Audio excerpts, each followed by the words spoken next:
Hello everyone and good morning. My name is Che. This is my first ever YouTube video.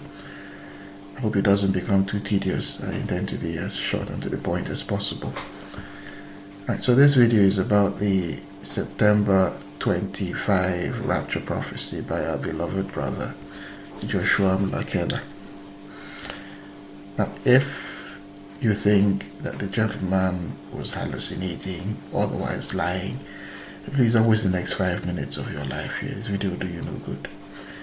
The intended audience is those of us with a quiet knowing that the brother in fact stood in the hallowed presence of our living God. Right, so the elephant in the room is that this is Christmas 25. Remember, Joshua was 1,000,000,000% sure. So due diligence demands that we step back and more thoroughly investigate what in fact Joshua was told, which is that on the 23rd and the 24th of September 25, Jesus would come for his church. But that statement was qualified, by which I mean the Lord said to Joshua that of the 2 days, we still wouldn't know what the day or the hour would be of his coming. Now think of this for a moment. Jesus had condensed a 2,000-year wait period to a mere 48-hour watch window and was still insisting we didn't know what the day or the hour of his coming would be. The only way to make sense of it is that Jesus was in fact speaking of a season, which I have reason to believe is going to be between April and May next year.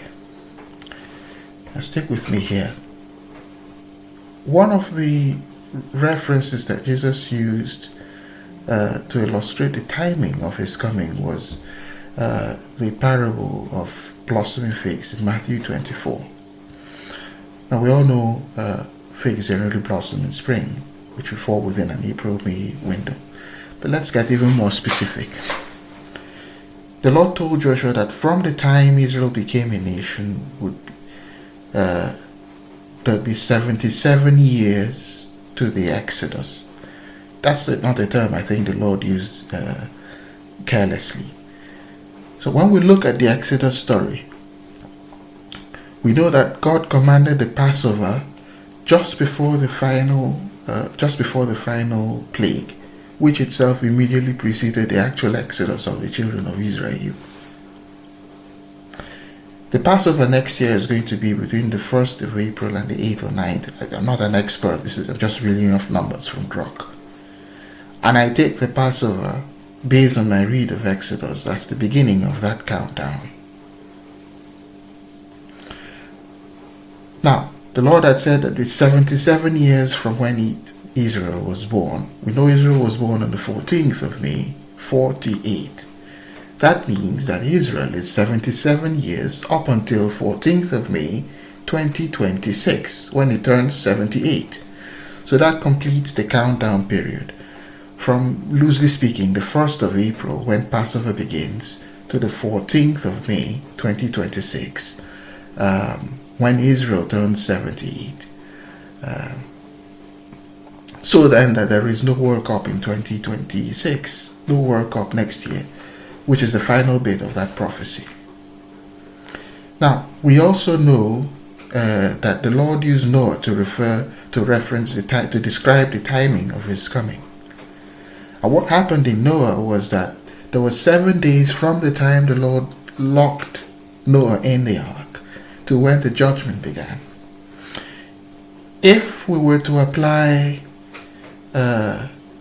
substitute 7 months, literal months, for 7 prophetic days, and then apply to the time when the word went out in September, we arrive, depending on what calendar we're using, we arrive either in April or in May, whether or not we're using any of the other calendars, Julian and same calendars. Okay? There is a brother who had phoned up the God's Voice Daily podcast with Vlad on it. And he says the Lord told him the rapture was going to happen at age 66 for him. That brother, I remember, turned 66 May this year. Again, that means he's 66 years old up until whenever his birthday in May 2026 is. So I don't think these recurrent patterns are a mistake. Yes. I don't think I firmly believe we don't have a lot more time. I encourage whoever sees this to prayerfully bring this to the Lord for clarity or for confirmation. But like I said, I firmly believe we don't have a lot more time. There have been lots of dreams.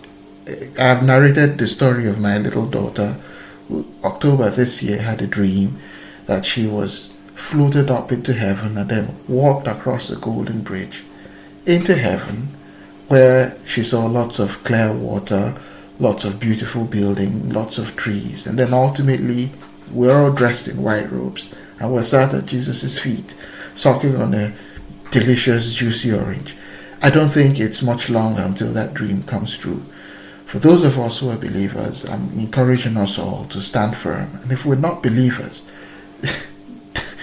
there's not a lot more time to make up our minds for Jesus Christ. Okay, I intended to keep this very, very short. So it's Merry Christmas to us all.